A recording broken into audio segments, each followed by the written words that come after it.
ప్రమాణ స్వీకారం చేసిన తర్వాత ఆర్థిక వ్యవస్థను చక్కదిద్దాల్సి ఉంది. తన అస్తవ్యస్త విధానాలతో రాష్ట్రాన్ని అప్పుల కుప్పగా మార్చిన వైసీపీ సర్కార్ విధానాలను సెటరైట్ చేయాల్సి ఉంటుంది. తన అనుభవంతో ఈ పరిస్థితిని అధిగమించే సామర్థ్యం చంద్రబాబుకు ఉన్నా ముందుగా కొన్ని ఇబ్బందులు తప్పవు. కొత్త సర్కారుకు ఛాలెంజ్గా మారనున్న ఆంధ్రప్రదేశ్ ఆర్థిక పునర్నిర్మాణంపై ఇన్సైడ్ స్టోరీ. ఆంధ్రప్రదేశ్లో కొత్త సర్కార్ కొలువు తీరనుంది.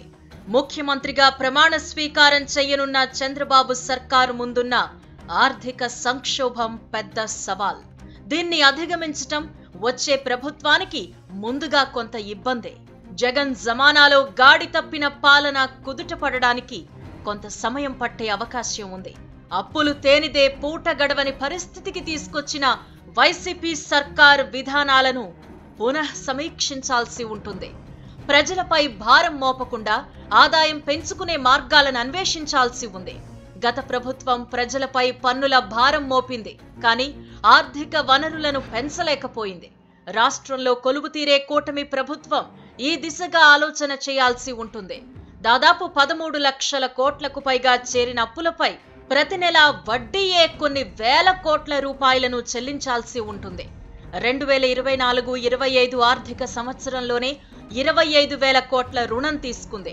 ఎఫ్ఆర్బిఎం పరిమితిని మించిన రుణాలు తెచ్చి దినదిన గండం అన్నట్టు గడిపిన వైసీపీ సర్కార్ చంద్రబాబుకు పెద్ద ఛాలెంజ్నే మిగిల్చి వెళ్ళింది. సంక్షేమ పథకాలకు ప్రతి నెల వేల కోట్ల రూపాయలు ఖర్చు చేయాల్సి ఉంటుంది. సామాజిక పెన్షన్లకే ఎక్కువ మొత్తం కేటాయించాల్సి ఉంటుంది. లబ్ధిదారులకు ప్రతి నెల 4,000 పెన్షన్ ఇస్తామని ప్రకటించిన టీడీపీ, జనసేన ఆ మేరకు నిధులు సమకూర్చుకోవాల్సి ఉంటుంది. ఏప్రిల్ నుంచి బకాయిలతో సహా ఇస్తామన్న హామీని అమలు చేయటం ముందుగా కొంత ఇబ్బందే. జూలైలో చెల్లించే పెన్షన్తో పాటు ఏప్రిల్, మే, జూన్ బకాయిలను కూడా ఇవ్వాల్సిన ఏర్పాటు చేసుకోవాలి. దివ్యాంగులకు పింఛన్ పెంచుతామని సైకిల్ పార్టీ హామీ ఇచ్చింది. దీనిని నెలకు 6,000 చేయాల్సి ఉంది. బీసీలకు 50 ఏళ్లకే 4,000 పింఛన్ ఇస్తామని ప్రకటించింది. ఇప్పుడు లబ్ధి పొందుతున్న పెన్షనర్లలో అర్హులను గుర్తించాల్సి ఉంది. 18 ఏళ్లు నిండిన ప్రతి మహిళకు నెలకు 1,500 రూపాయలు ఇస్తామని చెప్పింది. కాపు సంక్షేమం కోసం 15,000 కోట్లు ఖర్చు చేస్తామని హామీ ఇచ్చింది. ఇవన్నీ కూడా టీడీపీ, జనసేన ఉమ్మడి మేనిఫెస్టోలోని అంశాలే. పాఠశాలలు తెరవబోతున్నారు. తల్లికి వందనం కార్యక్రమం కింద ఒక కుటుంబంలో ఎంతమంది పిల్లలున్నా ఏడాదికి 15,000 రూపాయల వంతున ఇవ్వాల్సి ఉంది. ఖరీఫ్ సీజన్ ప్రారంభమవుతోంది. అన్నదాతకు పెట్టుబడి సాయం అందించాల్సి ఉంది. 20,000 రూపాయల వంతున ఇస్తామని ప్రకటించిన హామీ కూడా చంద్రబాబు సర్కార్కు ముందుగా కొంత ఇబ్బందే. ఆర్టీసీ బస్సుల్లో మహిళలకు ఉచిత ప్రయాణాన్ని ప్రవేశపెట్టాల్సి ఉంటుంది. ఆర్థిక అంశాలతో ముడిపడున్న ఇలాంటి పథకాలతో ప్రారంభంలో కొన్ని చిక్కులు తప్పవు. వైసీపీ పాలనలో సాగునీటి ప్రాజెక్టులు పడకేశాయి. వాటిని పునః ప్రారంభించాల్సి ఉంటుంది. ఇందుకోసం దాదాపు 1,00,000 కోట్ల వరకు నిధులు సమీకరించాల్సి ఉంటుంది. జలయజ్ఞం పనులను పరుగులు పెట్టించాలని లక్ష్యంగా పెట్టుకున్న కొత్త సర్కారుకు ప్రారంభంలో పరీక్షా సమయం తప్పదు. ఇక జగన్ పాలనలో ఇసుక సమస్యతో నిర్మాణ కార్మికులకు ఉపాధి కరువైంది. ఎంతో మంది ఆత్మహత్య చేసుకున్నారు.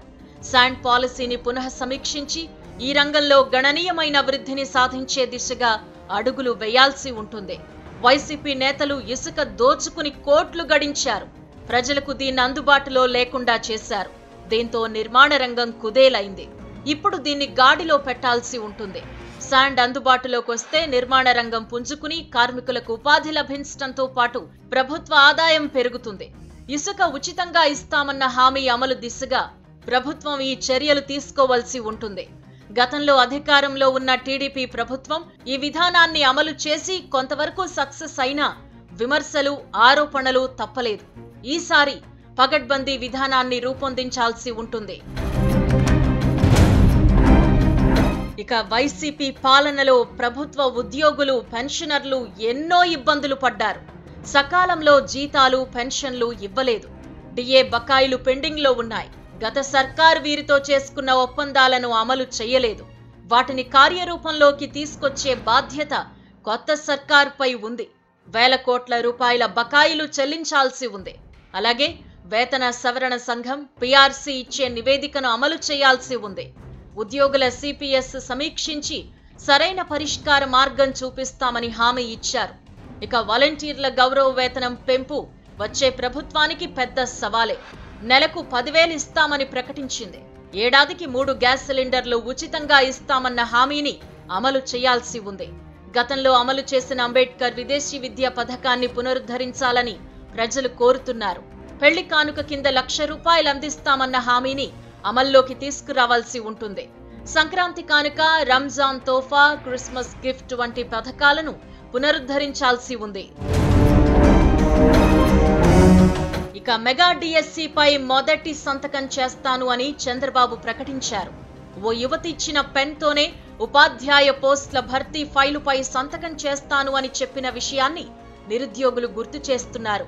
టీచర్లు లేక కుదేలైన పాఠశాల విద్యా వ్యవస్థను గాడిన పెట్టాల్సి ఉంటుంది. వైసీపీ కొన్ని పాఠశాలలను విలీనం చేసి బాలలకు విద్యను దూరం చేసిందనే విమర్శలు ఉన్నాయి. ఇంగ్లీష్ మీడియం సమస్య ఉంది. వీటన్నింటిపై చంద్రబాబు దృష్టి పెట్టాల్సి ఉందని అంటున్నారు. యువతకు ఏటా 4 లక్షల చొప్పున 5 ఏళ్లలో 20 లక్షల ఉద్యోగాలు కల్పించే దిశగా చర్యలు తీసుకోవాలని కోరుతున్నారు. గత సర్కార్ పెట్టుబడులు, పరిశ్రమలను పట్టించుకోలేదు. పారిశ్రామికవేత్తలను పారిపోయే విధంగా చేసింది. చంద్రబాబు సర్కార్ పూర్వ వైభవం తీసుకురావాల్సి ఉంటుంది. నిరుద్యోగ యువతకు నెలకు 3,000 చొప్పున భృతిస్తామన్న హామీని అమలు చేయాల్సి ఉంది. 2018లో చంద్రబాబు దీన్ని అమలు చేశారు. కానీ జగన్ అధికారంలోకి వచ్చిన తర్వాత తీసేశారు. ఈ పథకానికి కూడా భారీగా ఖర్చవుతుందనే అంచనాలు ఉన్నాయి. ఇక ఆర్థిక రాయితీలకు సంబంధించిన పథకాలు కూడా కొన్నున్నాయి. ఆక్వా రైతులతో కొన్ని వర్గాల ప్రజలకు కూడా విద్యుత్ బిల్లుల్లో రాయితీ ఇస్తామని హామీ ఇచ్చింది. ఇలాంటి స్కీమ్స్ తో ప్రభుత్వంపై నేరుగా భారం పడకపోయినా తద్వారా తగ్గే ఆదాయాన్ని ప్రభుత్వం భర్తీ చేసుకోవాల్సి ఉంటుంది. ఇవన్నీ కూడా ఆర్థికంగా సవాళ్లతో కూడిన అంశాలే. ఉమ్మడి రాష్ట్రానికి 2 సార్లు, విభజిత ఆంధ్రప్రదేశ్కు ఒకసారి ముఖ్యమంత్రిగా పనిచేసిన చంద్రబాబు తన శక్తియుక్తులతో ముందుకు వెళతారన్న ఆశాభావంతో ప్రజలున్నారు.